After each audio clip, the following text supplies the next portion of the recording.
آیت اللہ علی خامنائی صاحب کو خراج عقیدت پیش کرتا ہوں اور جس ظالمانہ طریقے سے ان کو مارا گیا ہے اس کی سختی سے مذمت کرتا ہوں۔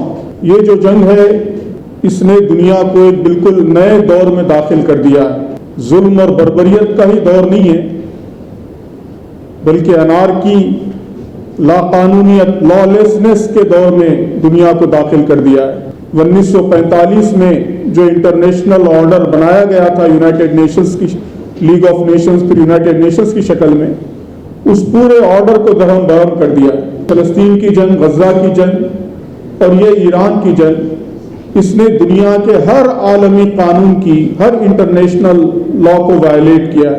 بغیر کسی مینڈیٹ کے ملک پر جارحانہ حملہ کرنا، ہیڈ آف دی اسٹیٹ کو، اس کی فیملی کو ٹارگیٹ کر کے مارنا، سویلین آبادی پر بمباری کرنا، عین اس وقت جبکہ نیگوشیشن چل رہے ہیں، ڈپلومیٹک مشنز مصروف ہیں، اس وقت حملہ کرنا، تو بے شمار عالمی قوانین ہیں جن کا کھلے عام وائلیشن ہو رہا ہے۔ پھر یہ جنگ یہ صرف ایران کے لوگوں کو نقصان نہیں پہنچا رہی ہے، دنیا کا ہر غریب آدمی اس جنگ سے متاثر ہے۔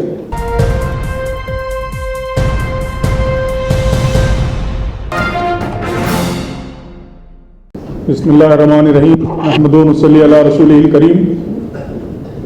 باتیں بہت تفصیل سے ساری باتیں آ گئی ہیں۔ میں سب سے پہلے میں بھی شہید آیت اللہ علی خامنائی صاحب کو خراج عقیدت پیش کرتا ہوں اور جس ظالمانہ طریقے سے ان کو مارا گیا ہے اس کی سختی سے مذمت کرتا ہوں۔ یہ جو جنگ ہے اس نے دنیا کو ایک بالکل نئے دور میں داخل کر دیا ہے۔ ظلم اور بربریت کا ہی دور نہیں ہے بلکہ انارکی، لا قانونیت، لا لیسنس کے دور میں دنیا کو داخل کر دیا ہے۔ 1945 میں جو انٹرنیشنل آرڈر بنایا گیا تھا یونائٹڈ نیشنز کی، لیگ آف نیشنز پھر یونائٹڈ نیشنز کی شکل میں، اس پورے آرڈر کو درہم برہم کر دیا ہے۔ اس سے پہلے فلسطین کی جنگ، غزہ کی جنگ اور یہ ایران کی جنگ، اس نے دنیا کے ہر عالمی قانون کی، ہر انٹرنیشنل لا کو وائلیٹ کیا ہے۔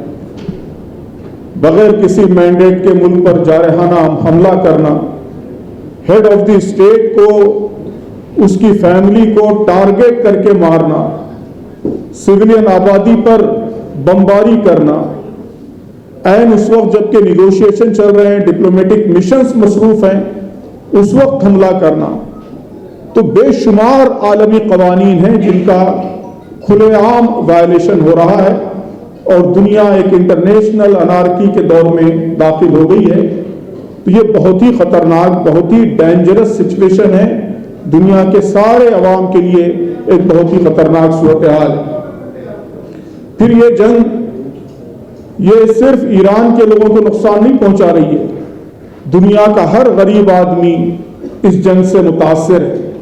اب آپ دیکھ رہے ہیں کہ ہمارے ملک میں LPG کا شارٹیج ہو گیا ہے، آئل کا شارٹیج ہو گیا ہے، بہت جلد اب قیمتیں تیزی سے بڑھیں گی، جس کا سب سے زیادہ نقصان ایک عام آدمی کو، غریب آدمی کو پہنچتا ہے۔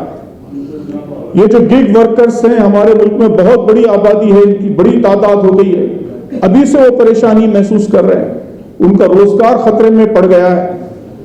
تو یہ جنگ یہ صرف ایک ملک کے خلاف نہیں ہے، دنیا کے سارے غریب عوام کے خلاف ہے، دنیا کے سارے کمزور لوگوں کے خلاف ہے۔ اس لیے اے شریف انسانوں، جنگ چلتی رہے تو بہتر ہے۔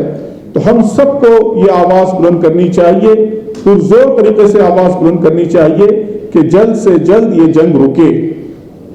اور یہاں سبھی حضرات نے اس بات پر اپنے غم کا، افسوس کا اظہار کیا۔ میں بھی افسوس کا اظہار کرتا ہوں کہ ہمارے ملک کا اس جنگ کے حوالے سے امن قائم کرنے کے لیے جو سٹینڈ رہا ہے وہ بہت ہی افسوسناک، بہت ہی مایوس کن سٹینڈ رہا ہے۔ یہ ہمارے ملک کے لیے بہت اچھا موقع تھا، بڑی غیر معمولی اپارچونٹی تھی۔ آپ دیکھ رہے ہیں کہ اب عرب ممالک بھی